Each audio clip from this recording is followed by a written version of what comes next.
सुप्रभात बच्चों, मैं आपकी शिक्षिका रेणुका, हिंदी प्रवक्ता, आज आपको आपके पाठ्यक्रम में संकलित कविता के बहाने कविता करवाऊंगी, जो रचित है श्री कुंवर नारायण द्वारा। आपके पाठ्यक्रम में इनकी 2 कविताएं हैं, कविता के बहाने व बात सीधी थी पर, जो इनके काव्य संग्रह इन दिनों में से ली गई है।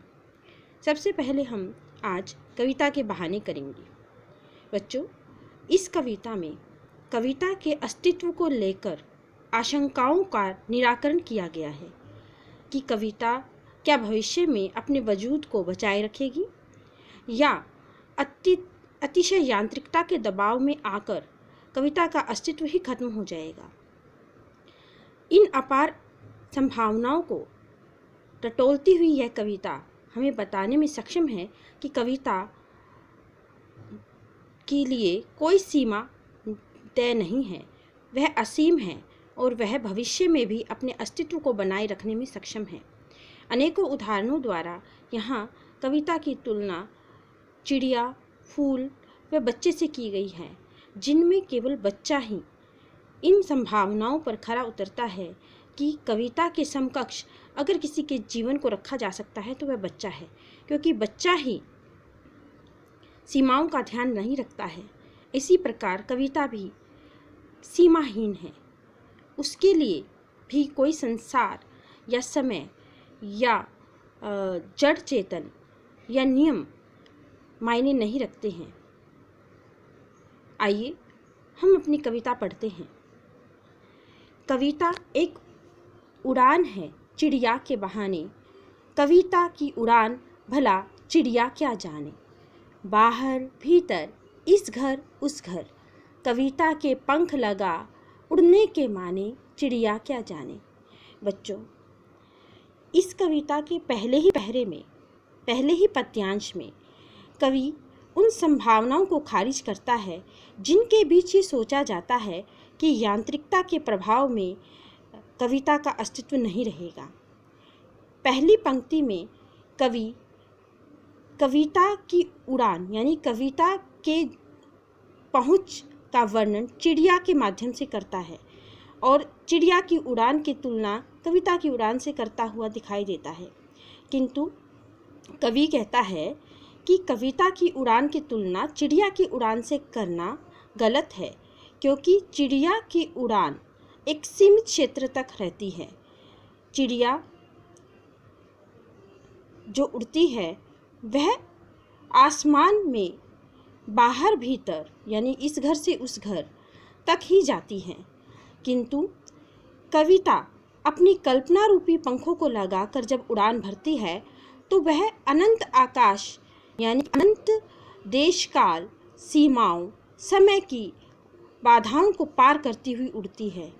इस प्रकार भोली चिड़िया की उड़ान और कविता की उड़ान को एक समान नहीं माना जा सकता, क्योंकि चिड़िया की उड़ान सीमित क्षेत्र तक है जबकि कविता की उड़ान अनंत है।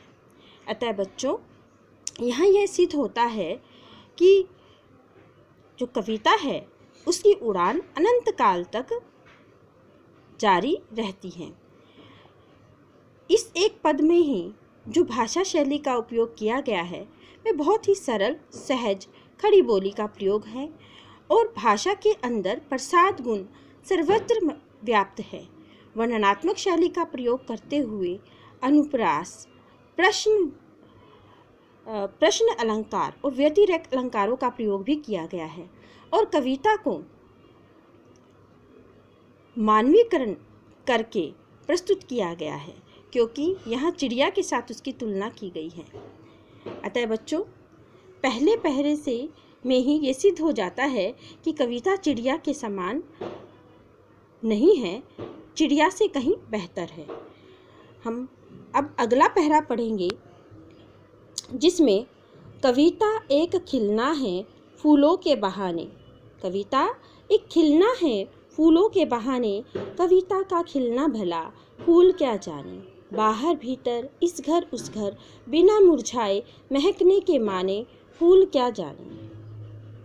इसके माध्यम से कविता की तुलना यहाँ कवि ने खुशबूदार फूलों से की है।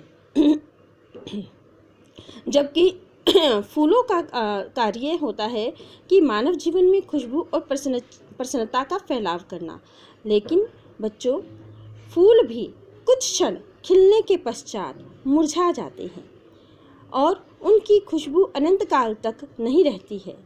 जबकि कविता की जो खुशबू अर्थात उसका महकना है, उसका जो खिलना है, उसका जो बनना है, वो अनंत काल तक चलता है। वह अनंत काल तक प्राणियों के जीवन में अपने संदेशों की खुशबू फैलाती रहती है।